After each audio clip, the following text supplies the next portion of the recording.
Most men who try semen retention quit before anything real happens. Not because it doesn't work, because they are measuring the wrong things. They are waiting for the testosterone spike they read about. They are waiting to feel powerful. They are waiting for something dramatic. And when the dramatic thing doesn't arrive in the first week, they stop. What actually happens during retention is not dramatic.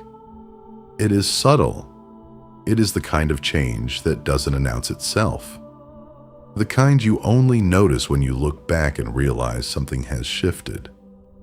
This video is about those shifts. Not the ones content creators talk about. Not the testosterone graphs. Not the gym numbers. The real ones. The ones that change how you move through the world. Stay until the end. Because the last benefit I am going to describe is the one that no one talks about, and the one that changes everything else.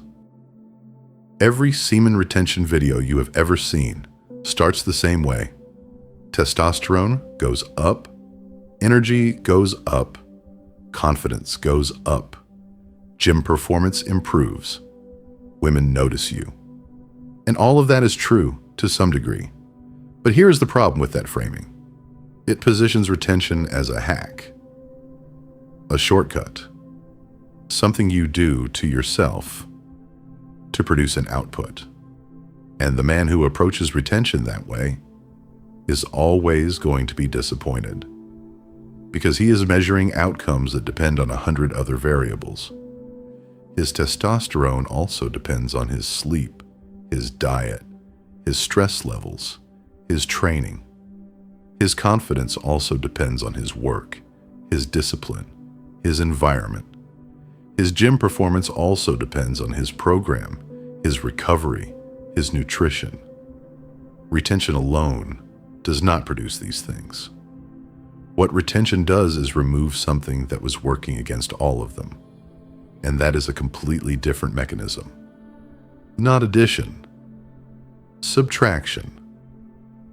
The removal of a specific drain on your system and the gradual recalibration that follows. The first thing that changes is the quietest. Most men who retain for more than 2 weeks report the same thing. The mental noise gets quieter, not silent, quieter. The low-level hum of wanting, the constant background scan for release, for stimulation, for the next thing, begins to settle. And in that settling, something else becomes audible. Their own thinking. Not sharper in the sense of being smarter. Sharper in the sense of being more present. The man who is constantly leaking attention toward the next hit of stimulation is not fully present in anything he does.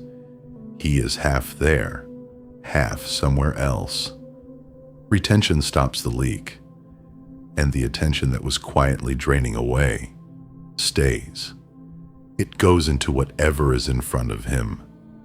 His work, his training, the conversation he is having. This is not magic. This is what happens when a system stops being drained by something it was not designed to spend itself on. Here is a benefit nobody talks about. Retention changes your relationship with discomfort. Not because it is physically difficult, because the urge itself is a form of discomfort, and learning to sit with it without acting on it trains something deeper than willpower. Every time the urge arrives and you do not act on it, your nervous system registers that it can tolerate wanting something without immediately having it. That registration compounds. The man who has practiced sitting with desire for 30 days is not just retaining. He is a man who has 30 days of evidence that he can want something and not be controlled by the wanting. That evidence changes how he handles every other form of discomfort. The difficult conversation he would have avoided, He has it. The workout he would have cut short, he finishes it. The work he would have postponed, he starts it. Not because he became stronger, because he has proof accumulated daily that discomfort is not an emergency. It is just a feeling, and feelings do not have to become actions. This one is the hardest to describe, but every man who has retained for a significant period notices it. He becomes more present, not more confident in the performance sense, more present in the physical sense.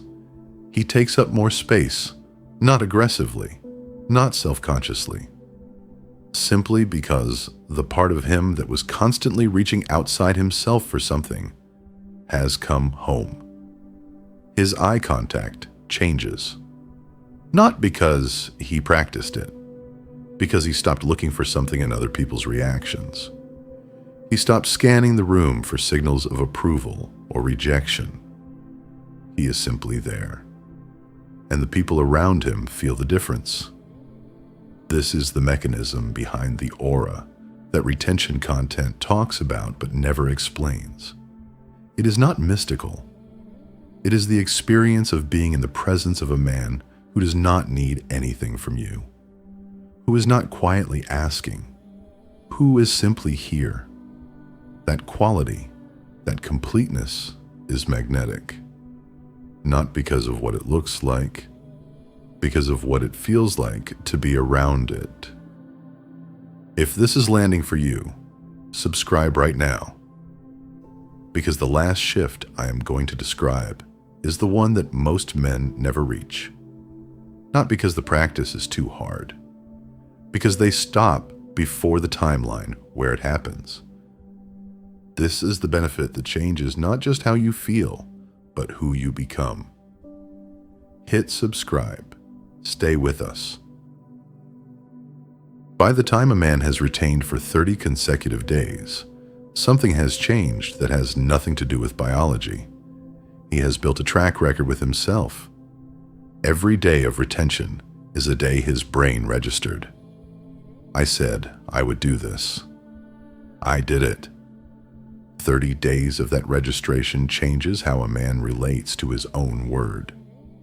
Not just about retention, about everything. The man who has kept commitment to himself for 30 days is a different man than the one who broke it on day 3.